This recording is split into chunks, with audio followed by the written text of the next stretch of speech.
Hello दोस्तों, कैसे हैं आप सब। आज की हमारी कहानी का नाम है जैसे को तैसा। अगर अच्छी लगे तो चैनल को लाइक शेयर और सब्सक्राइब करना ना भूलें।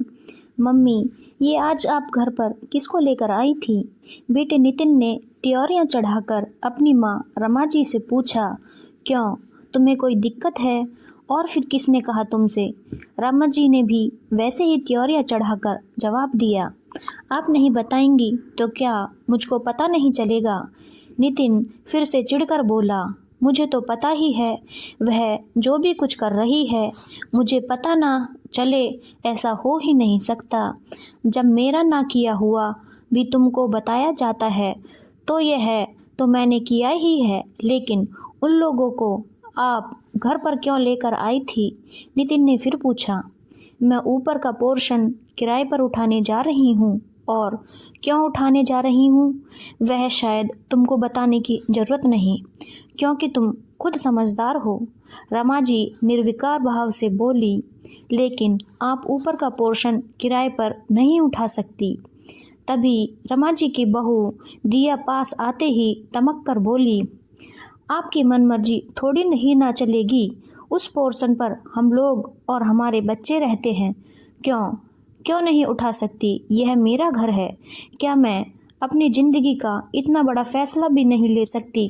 जब कमाऊँ बेटा होते हुए भी माँ बाप को हर चीज़ के लिए तरसना पड़े तो उससे ज़्यादा शर्म की बात तो कोई हो ही नहीं सकती। तुम लोग अपना सारा सामान बांधो और अपने लिए कहीं और व्यवस्था करो। कोई भी व्यक्ति बेटे के होते ही फूला नहीं समाता कि उसका बुढ़ापा सुधर गया, लेकिन वह यह नहीं जानता कि बुढ़ापा सुधरने के बजाय और बिगड़ जाएगा। यह घर मेरे नाम है और मेरा जो भी जी चाहेगा मैं वही करूँगी। उसके लिए मेरा खुद का फैसला होगा। मैं वही करूँगी जो मेरे लिए सही होगा। देखूं भला कौन मुझे रोकता है। इस फैसले से रमा जी दृढ़ संकल्पित होकर बोली। बुढ़ापा खुद में ही एक बीमारी होता है।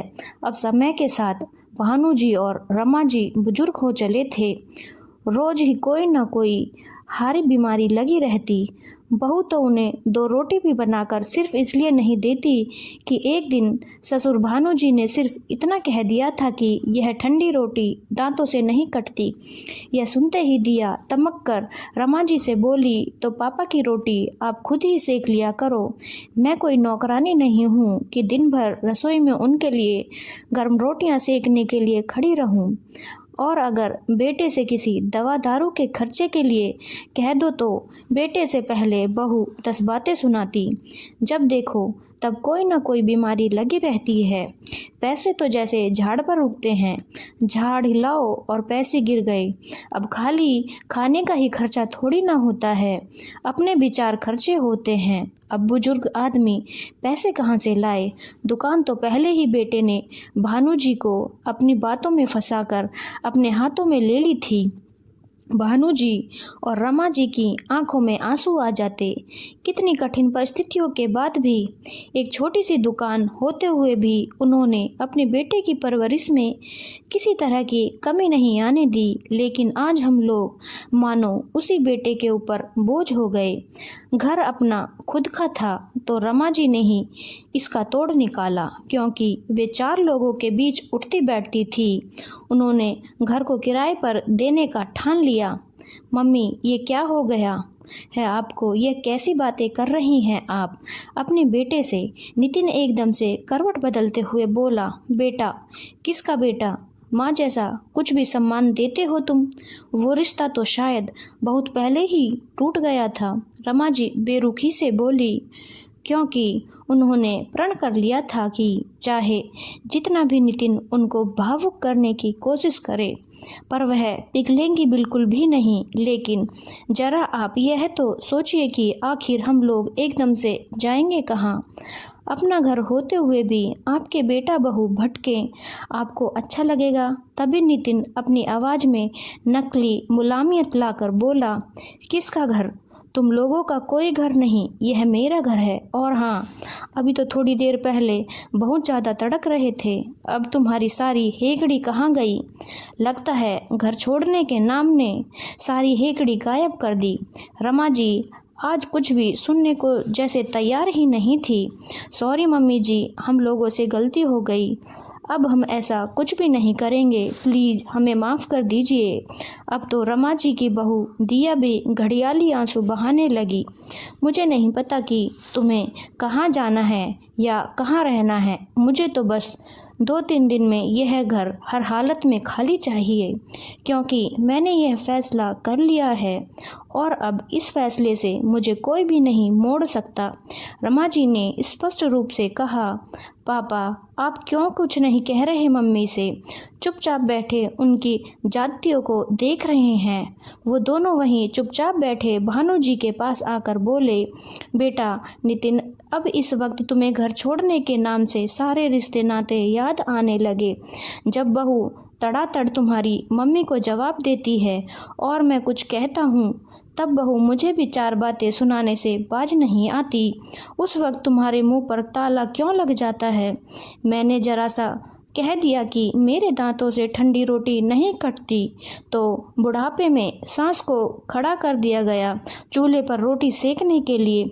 जरा भी शर्म नहीं आई। इंसान औलाद पैदा करता है कि बुढ़ापे में उसको सिकी सिकाई रोटी मिलेगी, वो भी नहीं नसीब हुई। तुम्हारी माँ किसी खर्चे के लिए कहती है तो झाड़ पर पैसे उगते हैं क्या, ऐसा ताना दिया जाता है, जबकि बहू खूब खर्चे, उससे कोई फर्क नहीं पड़ता। तुम लोगों को तो तुम दोनों ने ही हम लोगों के सीने छल्ली कर दिए। कितना रोए हैं हम और रमा एक दूसरे के कंधे पर सर रखकर, लेकिन उन परिस्थितियों ने ही शायद हम लोगों के आंसू सुखा दिए। शायद भगवान जो करता है वह बहुत अच्छा करता है और इसीलिए ही मैंने रमा को स्वतंत्र छोड़ दिया। यह फैसला लेने के लिए तुम जैसे बेटा बहू के साथ बिल्कुल यही होना चाहिए। अब तुम जानो और तुम्हारी मम्मी जाने, और अगर ज़्यादा मीन बेग की ना तो दुकान भी खाली करवा लूँगा।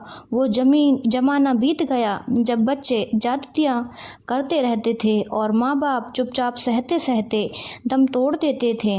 अब आज के समय में बुजुर्ग भी सजग हो गए हैं, अब वह बहू बेटे की गुलामी नहीं करते। भानु जी गुस्से में बहुत ज़्यादा भड़क कर बोले, क्योंकि दूध का जला भी छाछ भी फूक फूक कर पीता है।